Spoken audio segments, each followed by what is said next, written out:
Roh penolong akan menyertai kamu sampai selama-lamanya. Ini adalah sebuah janji. Serentak adalah sebuah kenyataan yang sudah dialami oleh umat beriman. Yesus sendiri menjanjikannya dan ia memenuhi janjinya itu. Terimalah Roh Kudus. Bisa dibaca dalam Injil Yohanes bab 20 ayat 22. Tuhan tidak hanya menjanjikan, tetapi ia menepatinya.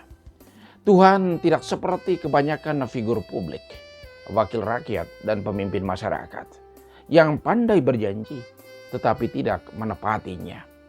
Kampanye politik menjadi anjang untuk menebar pesona yang penuh dengan janji. Pada saat menjabat, memimpin, janji sendiri diingkari. Ingat ungkapan yang mengatakan kerbau yang dipegang talinya. Manusia yang dipegang adalah kata-katanya. Allah senantiasa menyertai kita. Itu kenyataan. Ia selalu bersama kita. Entah kita orang baik atau tidak. Orang benar atau tidak.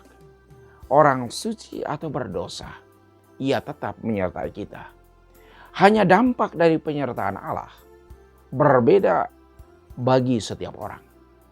Perbedaannya terletak pada praktek hidup, pada perkataan, perbuatan, dan sikap harian kita. Orang yang selalu membuka dirinya untuk digunakan Allah pasti berbeda situasi hidup, suasana hati, dan cara hidupnya setiap hari. Ia diwarnai oleh damai dan sukacita. Orang seperti ini memberi kesempatan bagi Allah untuk berbuat sesuatu dalam diri mereka. Orang seperti ini umumnya tidak kaya, tetapi mereka tidak pernah menderita kekurangan yang sampai tak dapat diatasi. Untuk mereka ada saja model bantuan, jalan keluar, dan cara untuk mengatasi situasi sulit yang sementara dialami. Allah bekerja dengan caranya sendiri untuk membantu setiap orang. Yohanes dalam seluruh kesaksiannya tentang Yesus, ia sangat menekankan persatuan dengan Yesus. Persatuan itu dilukiskan seperti persatuan Yesus dengan Bapa. Yesus ada dalam Bapa dan Bapa ada dalam Yesus. Persatuan yang tak terpisahkan. Yesus menjanjikan Roh penolong, yaitu Roh kebenaran. Dialah yang akan menyertai kita selama-lamanya. Ia diam di dalam kita. Yesus memberikan jaminan untuk orang yang percaya dan mentaati firman-Nya. Barang siapa memegang perintahku dan melakukannya, dialah yang mengasihi aku. Barang siapa mengasihi aku, ia akan dikasihi Bapa-Ku. Dan aku pun akan mengasihi dia dan akan menyatakan diriku kepadanya. Bisa dibaca dalam Injil Yohanes bab 14 ayat 21. Setiap hari kita selalu berhadapan dengan janji. Janji adalah utang yang harus dibayar. Ia mesti ditepati. Dengan menepati janji, kita mau menunjukkan kualitas pribadi kita sebagai seorang beriman dan berbudi pekerti baik. Alam menyampaikan janjinya melalui tanda-tandanya, dan ia menepatinya melalui peristiwa alam. Kalau kita menanam pohon misalnya, sesudah suatu periode waktu tertentu, kita akan menikmati kesejukan darinya. Kalau kita merusak hutan, longsor dan kekeringan yang akan kita dapat sesudah beberapa waktu kemudian. Dalam kosmik ada hukum sebab akibat. Demikian juga dengan manusia. Kalau mau baik, tebarkanlah kebaikan. Kalau mau damai, taburkanlah kedamaian. Semua yang kita rindukan supaya terjadi dalam hidup, mestinya kitalah yang terlebih dahulu melakukannya. Baik itu kepada orang lain maupun kepada diri kita sendiri. Ada sebuah keluarga yang memiliki sebuah rumah yang besar dan indah. A sweet home. Keluarga itu memiliki seorang anak laki-laki. Di belakang rumah mereka ada sebuah taman kecil yang cukup untuk bersantai ria. Suatu sore, anak itu bermain di halaman belakang rumah. Kebetulan tak jauh dari belakang rumah ada hutan yang ditumbuhi banyak pepohonan hijau dan rindang. Anak tadi secara tidak sengaja berteriak, "Woi!" dengan kuat. Lalu dia mendengar ada suara yang sama datang dari hutan belakang rumahnya. "Woi!" Anak itu penasaran, lalu dia berteriak lagi lebih keras. "Woi!" Lebih keras juga suara yang terdengar dari tempat yang sama tadi. Kemudian ia mengumpat marah. "Hei, nanti saya jotos kau."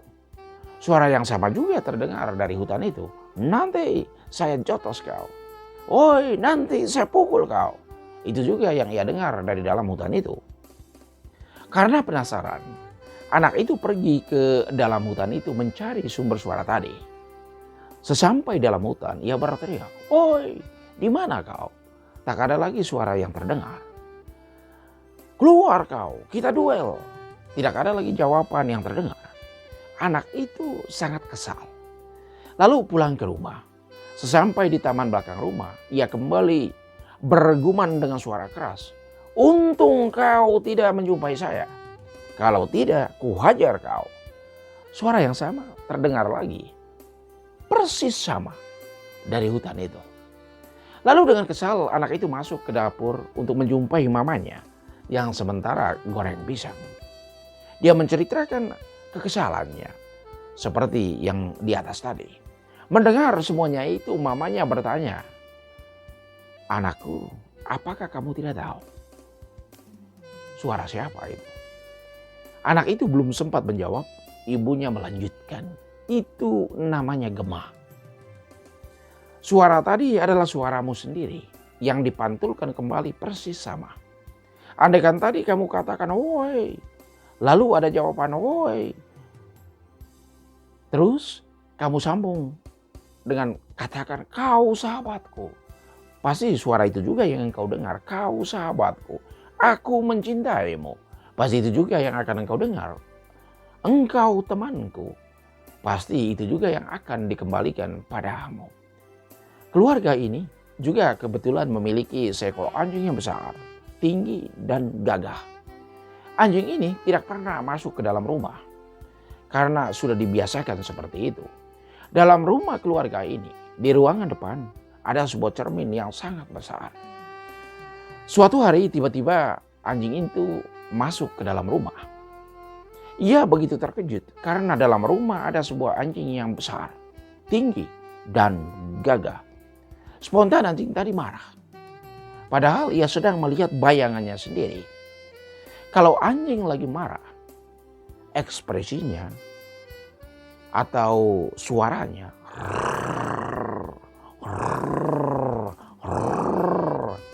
dan bulu punggungnya pasti berdiri. Ternyata hal yang sama juga yang dia lihat dari cermin itu. Anjing itu menjadi sangat marah. Kemudian menggonggong sampai kecapean. Tertidur lesu di depan cermin itu karena kehausan. Capek sendiri. Padahal kalau anjing itu masuk, cukup dengan menggoyangkan ekornya saja. Yang ia lihat pasti anjing yang sementara menggoyangkan ekor juga. Tanda sebuah persahabatan dan penerimaan. Anjing itu tidak pernah capek dan kehausan seperti itu. Dalam hidup, kita yang menjadi aktor utama untuk diri kita sendiri. Kalau kita mau menjadi baik, maka hal yang baiklah yang perlu kita lakukan. Kalau kita mau orang lain mencintai, menghormati kita, maka kitalah yang terlebih dahulu mencintai dan menghormati orang lain. Semua yang kita lakukan untuk orang lain akan dikembalikan kepada kita 100%. Semua itu dikembalikan. Mungkin bukan oleh orang yang sama, tetapi oleh orang lain lagi. Baik yang kita kenal maupun yang tidak. Yang kita jumpai dalam hidup kita. Maka benar apa yang Santo Petrus katakan. Jangan pernah berhenti berbuat baik. Karena lebih baik menderita karena perbuatan baik daripada menderita karena hal yang jahat. Itu bisa dibaca dalam surat pertama Rasul Petrus bab 3 ayat 17. Roh penolong akan menyertai kita sampai akhir zaman. Jangan takut, jangan cemas. Tuhan senantiasa menyertai kita sekarang hingga selamanya. Tuhan memberkati.